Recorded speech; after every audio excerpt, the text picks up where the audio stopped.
ஐயா வணக்கங்க ஐயா. வணக்கம். வணக்கம். எப்படி இருக்கீங்க? நல்லா சிறப்புங்கய்யா. ஐயா ராகு கேது பயிற்சி இந்த வருஷம் இறுதியில வருது. ஸோ என்னைக்கு ஆரம்பிக்குது? அத பத்தி சொல்லுங்க. அதுக்கு முன்னாடி ராகு கேது பயிற்சி ஏன் முக்கியத்துவமா நம்ம பார்க்கணும்? நெறைய பேர் ராகு கேதுனாலே ரொம்ப பயப்படுறாங்க. சனிக்கு நிகரா இருக்கக்கூடிய ஒரு பிளானட் அப்படின்னு சொல்றாங்க. எந்த அளவுக்கு உண்மைன்னு நமக்கு தெரியல. என்னதான் இருந்தாலும் ஒரு கெடுதல் வருது. ஒரு தப்பான முடிவுலாம் நம்ம குடுத்துருவாங்க. ஏன்னா ராகு கேது தான் இந்த உலகத்தையே சொல்றது அப்படின்லாம் சொல்றாங்க. உண்மையில ராகு கேதோட வேலை என்னங்கய்யா? நல்ல கேள்வி. ஏன்னா மக்கள்கிட்ட இப்போ குரு ஒருத்தர் தான் நல்லவர்.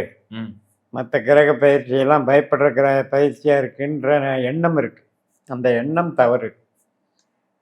அப்படி இருந்தால் எனக்கு நல்லது பண்ணுதுன்னு ஏன் சொல்லணும்? ம்.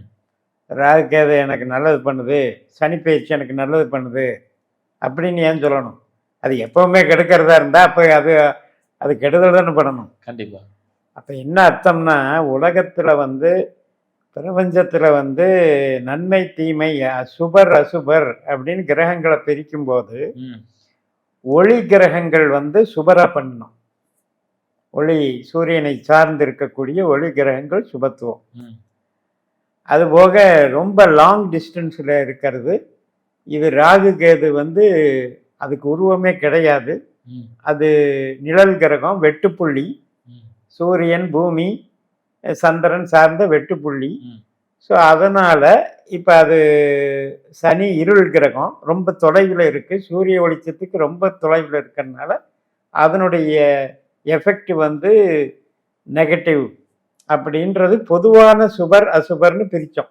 ஏன்னா இருள் சார்ந்த விஷயத்த சொல்றாங்க. பாரம்பரிய ஜோதிடத்தில் இப்போ கருப்பு கலர் ஏன் யூஸ் பண்ணுறோம் சனிக்கு? ம். இப்போ அதே மாதிரி ராகுவுக்கும் ப்ளூவு கருப்பு தான். அதே மாதிரி நம்ம இப்போ இது என்ன அப்படின்னா, இது வெட்டுப்புள்ளிகள் அப்படிங்கிறதுனால இது ஜோதிட ஆரம்பத்தில் ராகு கேதுக்கள் இல்லை. ம். அதுக்கப்புறம் யுகங்கள் மாறும்போது கலியுகத்தில் தான் இதனுடைய தாக்கம் அதிகம். ம். ராகு கேதுனுடைய இம்ப்ளிமெண்டேஷன்னு சொன்னால் நம்மளை பாதிக்கக்கூடிய ஒரு அம்சம்னு சொன்னால் கலியுகத்தில் தான் அது எஃபெக்ட். அதனால தான் வாரத்தில் 7 நாள் தானே இருக்குது. ம். 7 கிரகத்துக்கு. ராகுகேது கிழமை இல்லையே. அதனால் கலியுகத்தில் தான் இந்த ராகுகேதுக்கு மகிமை. ம். அப்போ பொதுவாக எடுத்துக்கிட்டிங்கன்னா குணாதிசய ரீதியில் அவர் கெட்டவர் தான். ராகுவும் கெட்டவர் தான், கேதுவும் கெட்டவர் தான், சனியும் கெட்டவர் தான் அப்படின்னு எடுத்துக்கிட்டாலும் கூட அதில் சில நல்ல பாயிண்ட்ஸ் இருக்கும்ல. ம். இப்போ வீட்டில் குப்பை இருக்குது, சுத்தம் பண்ணணும். குப்பை கெட்டது தான், சுத்தம் பண்ணாதானே நல்லா இருக்க முடியும். கண்டிப்பா.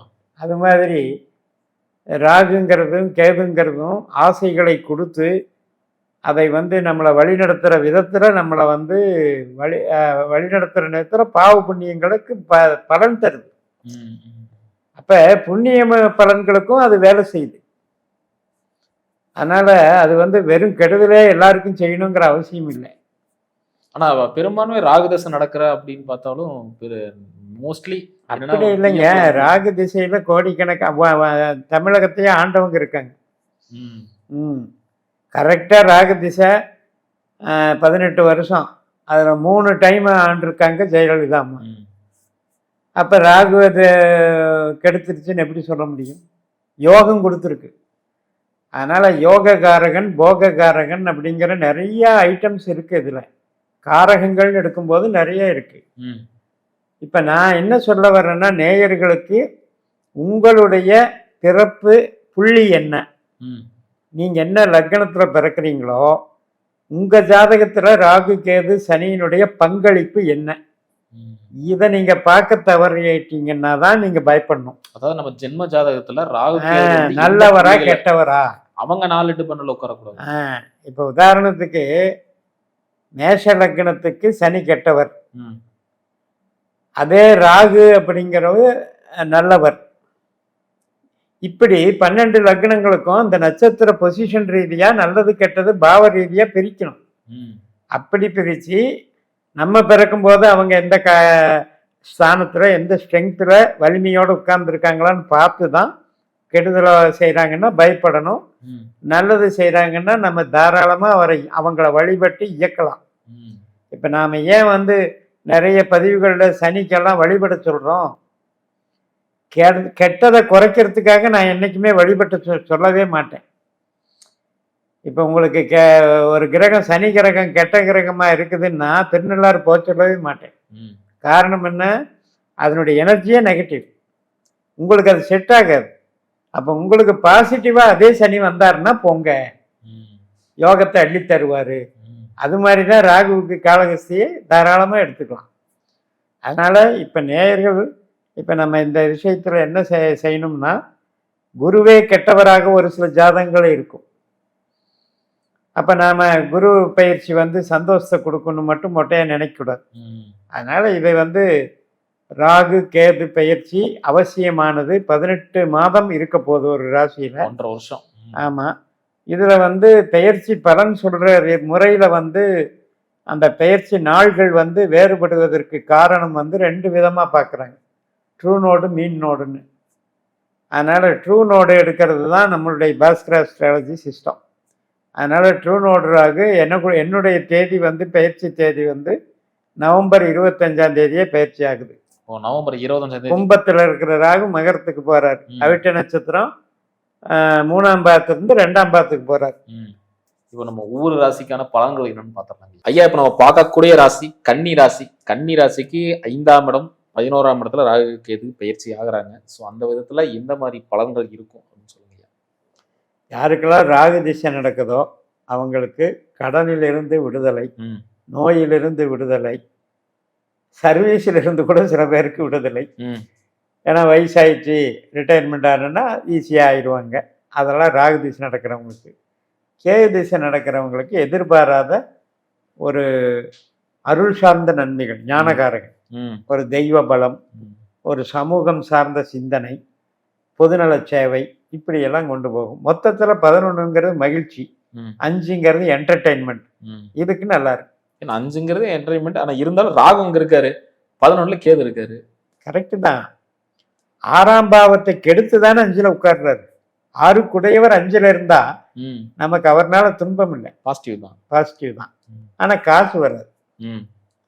காசுக்கு எப்பவுமே 5, 11 ஏற்ற ஸ்தானமே அல்ல. சர்வீஸ் கூட எடுக்க முடியாது. உல்லாசம், செல்லாபம், உறவுகள், பார்ட்டி, அப்படி கணக்கு பண்ணும்போது எதிரி இருக்கிறதுக்கு பதிலாக சந்தோஷமாவும் இருக்கலாமே. சந்தோஷமா இருக்கு, கண்டிப்பா மகிழ்ச்சியா கொண்டாடலாம். யாருக்கெல்லாம் ராகு கேது நடக்குதோ அவங்களுக்கு மகிழ்ச்சி உண்டு. அல்லது உறவுகள், நல்ல ஒரு மன வாழ்க்கையில மகிழ்ச்சி, குழந்தைகளோட நிம்மதி, மெயினா சொல்லணும் நிம்மதி. கண்டிப்பா இருக்கு. என்டர்டைன்மெண்ட் நல்லா இருக்கும். பணம் சேமிக்க முடியாது. இந்த கடந்த காலத்துல உங்களுக்கு இருந்தது இந்த வேலையோட பிரச்சனை தான். உங்களுக்கு கன்னிக்கு பாருங்க 2, 6, 10 பொட்டன்ஷியல்.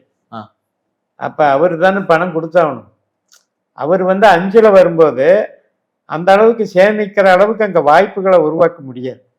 அதான் விஷயம். ஆனா அதுக்கு பதிலாக ஆரோக்கியத்தை கொடுத்து இந்த வேலை சார்ந்த விஷயங்கள் இப்படிங்க இருக்கு. சில பேர் வேலையை விட்டுட்டு வாங்க, வாலண்டியரா நான் ரிட்டையர்மெண்ட் வாங்கிக்கிறேன்ட்டு வந்துடுவாங்க. அது மாதிரி சர்வீஸ் பிரேக் தான் கண்டிப்பா. ஒரு சில பேர் சொந்தமா நான் கன்சல்டிங் பிசினஸ் பண்றேன், கமிஷன் பிசினஸ் பண்றேன்னு வருவாங்க. கலைத்துறையில போறவங்களுக்கு நல்லது. ஆன்மீகம், ஜோதிடம், நடிப்பு, விளையாட்டு, இது ஷேர் மார்க்கெட்டு, இது மாதிரி ஏஜென்சி, இப்படி போறவங்களுக்குலாம் நல்லது. இப்போ தொழில் வேலைக்கு பார்த்துட்டு இருக்கேன், நம்மளுக்கு நம்ம படிப்புக்கு படிச்ச படிப்புக்கான கரெக்டான வேலைகள் கிடைக்கல அப்படின்னு இருக்கிறவங்களுக்கு வேலையில கிடைக்கும். அதான் இந்த ஃபீல்டில் தேடுறவங்களுக்கு தான் கிடைக்கும். தொழில் பண்றவங்களுக்கு லாக் அவுட் ஆயிரும். ஒரு உற்பத்தி சார்ந்த தொழில் பண்றாங்கன்னு வைங்க, யாருக்கெல்லாம் ராகு திசை நடக்குதோ இந்த 18 மாசத்துல அவங்க தடமே மாற்றிடுவாங்க.